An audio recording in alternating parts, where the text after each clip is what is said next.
BNP কিন্তু চেষ্টা করছে তাদের বহিষ্কার করে নেতাকর্মীদেরকে একেবারে একটা কন্ট্রোলে আনবার জন্য। সাথে এদিকে সরকারেরও তো একটা ব্যর্থতা আছেই যে আইন শৃঙ্খলা রক্ষা করা। এদিকে আবার বিএনপির সাবেক জোট সঙ্গী যে সরাসরি অভিযোগ এসছে কিন্তু যে জোট সঙ্গী একটা ক্যাম্পেইনে নেমেছে, দেশব্যাপী একটা বড় ধরনের ক্যাম্পেইন।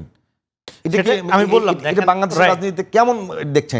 এটা পরাজিত হয়েছে অলরেডি। কারণ গতকাল জামাতের আমির বলেছেন, হ্যাঁ, সারাদিন চরিত্র হনন করা, সারাদিন আমাদের গালাগালি করা, হ্যাঁ, সারাদিন আমাদেরকে নিয়ে অকথ্য রকম আপনার ক্যাম্পেইনিং করার পরে, হ্যাঁ, তারপরে বলেছেন যে কারো চরিত্র হনন করা এবং এই আপনার যে অপপ্রচার করা নিন্দনীয়। তার মানে আমি বললাম যে দেখেন, বাংলাদেশে এখন একটা পোস্ট ন্যারেটিভ যুগে আছে, ন্যারেটিভের রাজনীতি পরাজিত হয়েছে। এখন কি রাজনীতি লাগবে সেটা প্রত্যেকটা দলেরই সেই জায়গায় ফিরতে হবে, বিএনপি, জামাত, এনসিপি সবারই। সেটা হলো এখন একটা ভ্যালু বেসড, মূল্যবোধ ভিত্তিক রাজনীতি লাগবে। সেখানে আপনি বিএনপি করেন, আমি জামাত করি, উনি এনসিপি করে, এটা পরিচয় না আমাদের এখন আর। আমরা সবাই বাংলাদেশের নাগরিক এবং এই বাংলাদেশি পরিচয়টা এটা একটা সার্বিক, এটা সভ্যতাগত পরিচয় আমাদের, এটা আমাদের সার্বিক পরিচয়। ধর্ম, বর্ণ, পাহাড়ি, বাঙালি, চাকমা, মারমা নির্বিশেষে যে পরিচয়, সেখানে এই জন্য আমরা বলতেছি এখন রাজনীতিটা হবে আপনার দল যার যার, রাষ্ট্র সবার। কিন্তু সেখানে যদি আপনি একটি দলকে সিঙ্গেল আউট করে সিলেক্টিভ মানবতাবাদী আচরণ করেন, যেটা আওয়ামী লীগ করছে, সেক্ষেত্রে ফ্যাসিবাদী আচরণ করবেন আপনি। এখানে আপনি আওয়ামী লীগের রাজনীতিটা কেন করছেন? আপনার বিরুদ্ধে একটা সমালোচনা করলে বা আপনাকে একটা ক্রিটিক করলে, আপনি যে চরিত্র হনন করেন মানুষের, আপনি যে শত শত বট আইডি, হাজার হাজার বট আইডি দিয়ে হাহা রিয়েক্ট দেন, এটা তো সিপি গ্যাং এগুলি করছে, এটা তো সিআরআই এর প্রজেক্ট থেকে আওয়ামী লীগ করছে। সেই আওয়ামী লীগের রাজনীতিটা আপনি অনলাইনে কেন চর্চা করছেন? এটা কি জামাত দেখতেছে না যে এতে করে লোকজন তাদের বিপক্ষে চলেছে? আমরা জামাতের প্রতি প্রত্যেকটা অন্যায়ের, পার্টিকুলারলি আমি বলতে পারি 13 সাল থেকে আমাকে শাহবাগে সরাসরি ফিজিক্যালি 3-4 বার অ্যাটাক করা হয়েছে বিকজ অফ, আমি বলছিলাম এইভাবে জুডিশিয়াল কিলিং অন্যায়, জামাত শিবির ট্যাগ দিয়ে হত্যা করা অন্যায়, তাদের নাগরিক অধিকারের প্রশ্নে দাঁড়াইছিলাম। আজকে তারা সম্মিলিত নাগরিক অধিকারের জন্য আন্দোলন না করে বিএনপিকে পার্টিকুলারলি যে একটা ন্যারেটিভ পলিটিক্স করার চেষ্টা করছে, এটা তো পরাজিত হবে। এটা আওয়ামী লীগের 54 বছরটা পরাজিত হয়েছে, তারপর 2 দিনেরটা পরাজিত হবে না? পরাজিত হয়ে গেছে, এটা 2 দিনেরটা 2 ঘন্টার মধ্যে পরাজিত হয়ে গেছে।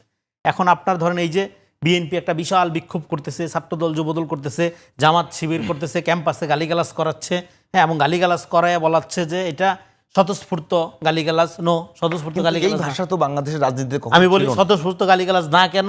কারণ আপনি যে চাঁদার বিরুদ্ধে উস্কায় দিয়ে পোলাপানদের দিয়ে গালিগালাজ করাইলেন, এই পোলাপান যখন দেখলো যে এটা চাঁদা না, এটা দুইটাই বিএনপি মারামারি করে মরছে, এবং এই হত্যা থেকে বাঁচার জন্য তারা ওই যাকে হত্যা করা হয়েছে তাকে লাশের উপর পাথর মারছে, যাতে পাবলিককে বোঝানো হয় যে ও চাঁদাবাজ, ও একটা চিন্তাকারী, একটা মব হিসাবে চালাই দিতে পারে, যাতে মানে গণবিক্ষোভ হিসাবে চালাই দেওয়ার জন্য তারা এই কাজটা করছে।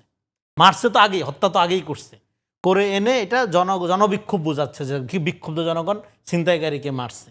তারা বাঁচার জন্য এটা নিছে, এবং যে ভিডিওটা সামনে আসার পরে আপনি এবার এটাকে কেন্দ্র করে ডেফিনেটলি প্রত্যেকটা মানুষ এতে বিক্ষুব্ধ হবে, প্রত্যেকটা মানুষ প্রতিবাদ জানার জন্য রাস্তায় নামবে। এবার আপনি এটাকে ব্যবহার করে আইনা যেখানে তারেক রহমানের বিরুদ্ধে 15 বছর ধরে এখানে কি করছে, ডেইলি স্টার, প্রথম আলো, অন্যান্য মিডিয়াগুলো, ইন্ডিয়া, সে একটা খারাপ লোক, তার চরিত্র যতভাবে খনন করা যায় তার ন্যারেটিভ নির্মাণ করছে না?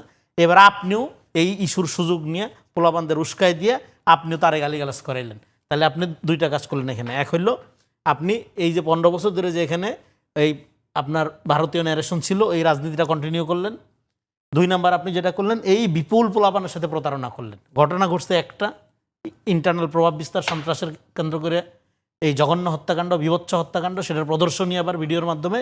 এর ফলে আপনি যাদেরকে, সাধারণ মানুষও যদি নেমে থাকে, সাধারণ পোলাপানও যদি নেমে থাকে, আমি বলতেছি না যে সবাই শিবির নামছে, গুপ্ত শিবির, এভাবে বলা যাবে না ঢালাওভাবে, কিন্তু আপনি তো সাধারণ এই পোলাপানদের সাথে প্রতারণা করলেন, প্রতারিত করে নাম। ঠিক শাহবাগে আওয়ামী লীগ যেভাবে করছিল, মুক্তিযুদ্ধের চেতনাকে গণহত্যাকারী চেতনায় রূপান্তরিত, সে একইভাবে আপনি আপনার রাজনৈতিক ফায়দার জন্য, হ্যাঁ, একটা সত্য ঘটনা মিথ্যা ন্যারেশন বয়ান হাজির করে পোলাপানদের রাস্তা নামাইলেন। ফলে আপনি 2টা ক্রাইম করলেন এখানে, 2টা, হ্যাঁ, 2 দিক থেকে ক্ষতিগ্রস্ত নিজে হইলেন এবং রাজনীতি করলেন।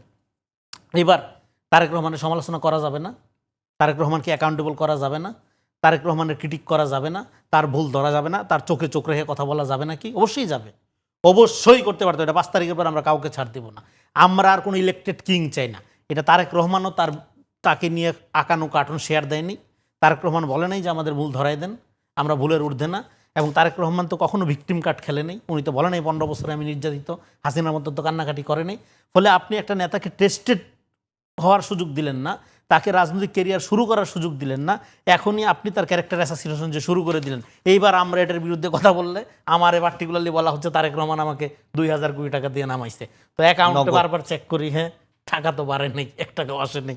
তো ফলে আপনি গোটা রাজনৈতিক প্রক্রিয়া, তারেক রহমান কি কাউকে টাকা দেয় নাকি? আমি তো জানি একটু এই বিষয়টা please আমাদের হাতে সময় একেবারে কম, আপনারা সবাই তো শেষ 2 মিনিট করি। টাইম পাবেন না। তো শেষ করি। ফলে আপনার এই যে পলিটিক্সটা আপনি করছেন, আমি বলতেছি না কোনো নেতার বিরুদ্ধে আপনি ক্রিটিক করবেন না, কোনো নেতাকে আপনি পূজা দিয়ে চলতে হবে আওয়ামী লীগের মতো, নো। কিন্তু চরিত্র হননের এই যে রাজনীতিটা তারেক রহমানকে কেন্দ্র করে, এটা তো ভারতীয় প্রকল্প, সেই প্রকল্পে আপনি ভারত বিরোধী রাজনীতির প্রধান এজেন্ট হয়ে নামেন কিভাবে?